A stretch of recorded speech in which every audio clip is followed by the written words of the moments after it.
Now, last night, Deputy Labour leader Harriet Harman launched the new Equality Bill, which sets out groundbreaking new laws to try and reduce inequality between men and women, rich and poor, and between different ethnic groups. Amongst the 9 new laws will be one that makes it legal for employers to choose a woman or a person from a minority group over another equally qualified candidate purely on the grounds of gender or race. So, is this positive discrimination ever the right way to go?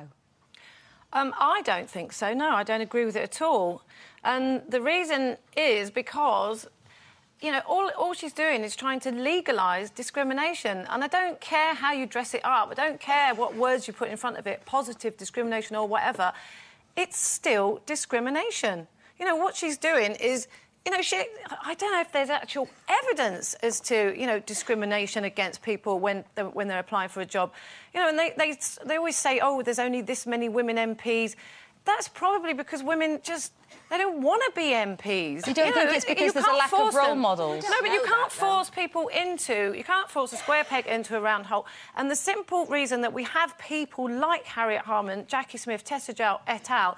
is because they were given the jobs, because they were Blair babes, they were women. That's why they got the jobs, and now we're lumbered with them. And, you know, the fact is, you've got to give the job to the best person for the job, not just because they're women. I mean, it's just insane. I don't agree with any discrimination, but I do think that in politics especially, I mean, you just have to watch it on the television or whatever, there isn't a lot of women. It seems to be still very much a man's world. Yeah, but where's the evidence that they're discriminating against? It would be nice to have more women in there, A, because 90% of the time we talk more sense. Let's be honest. They need a woman to sort of... Well, and also, you... And also... They do! But they do. If they don't want to do it? No, if they don't want to do it, they won't apply for the job. They're not just going to drag someone off the street and say, get into politics, we need you. But for women that do go there, and the fact is, they might be put off that it is such a man's world, they know they're up against it, and it might be nice for them to think, I have an equal chance now of getting this job. In fact, more of a chance because they need more women.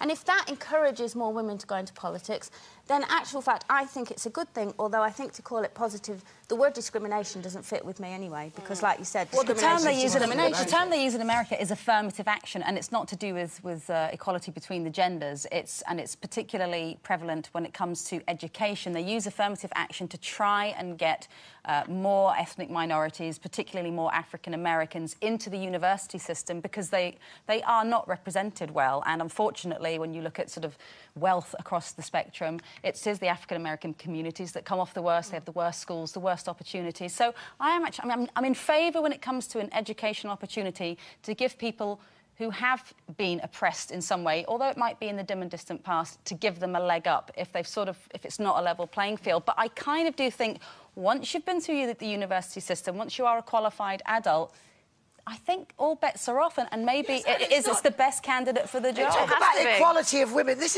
is not making women equal. The point about the Parliament thing is you've got to start at the ground roots and make it possible for women to work in Parliament. There is nothing wrong with a woman bringing up children, for instance. So she doesn't want to be, oh, well, we'll give you the job. She might be busy, you know, at one point bringing up her children. If you made it easier for her to take her children into Parliament, then she could very well do both.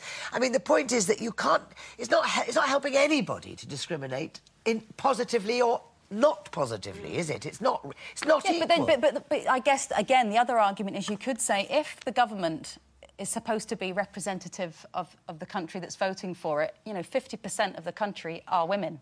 And we are not duly represented in that way, and whatever percentage are ethnic minorities, and they are certainly not represented. I don't think there's just because they're women, it doesn't mean to say they represent your views or our views, because she's not representing my views. But a woman is going to fight far harder for, you know, whether it's nursery facilities, whether it's maternity leave, than a man is going to fight, because she's been in that position, and I think she's going to fight much harder for women's rights than a man perhaps would. But Maggie Thatcher didn't, did she? Maggie Thatcher didn't do anything for women. She historically didn't help women at all with nursery care or, you know... I should point out as well, the Government Equalities Office are actually saying that men, as well as women and minority ethnic groups, can benefit from this positive action. For example, a primary school may want to increase the number of male teachers so that they can act as role models to the male pupils. So it could work both ways. They're just trying to sort of, across the board... Yes, but they would. Surely they would, because there's a huge shortage of male teachers. But they don't apply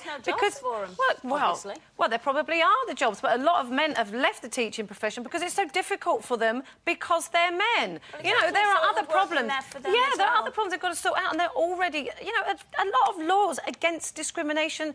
You know, why make new laws to create positive discrimination? I keep saying that word positive because it's still discrimination. And, you know, what she's doing as well is she's creating another layer of red tape and problems for businesses about, you know, as far as pay is concerned. And, you know, with the economy and everything, businesses are struggling already. They just don't need all this complication. And, you know, she should just stop interfering and go away. Saying that positive discrimination... What they're saying in this bill is that positive discrimination, the absolute blatant picking someone just for their gender, is still illegal. Yeah. But it's if you've got two equally qualified candidates, a man and a woman, you can go for the woman because you want more women in your organisation. And I don't The trouble is, human nature being what it is, Still it'll be doesn't make abused. You know, it will. It's somebody else. It'll be misused. And I just think it's a strange time to bring it in. You know, this government, it seems to fluff around the outskirts of things. Well, they just make everything difficult. If you've got two totally equally qualified people applying for a job, you've got to choose between one of them anyway. You know, you are going to have a reason. There's going to be a reason why you pick one of them. Why saying it's legal now to pick the woman because she's a woman? I mean, it just doesn't make any sense. That just shows you that there is discrimination out there, that they're not picking a woman because she's a woman. There might not be. So maybe they don't know. Change but that. we don't know that, though, do we? We don't know that. We don't know the other way. I haven't got enough laws. We don't work in Parliament. She does. Time for one last little break, but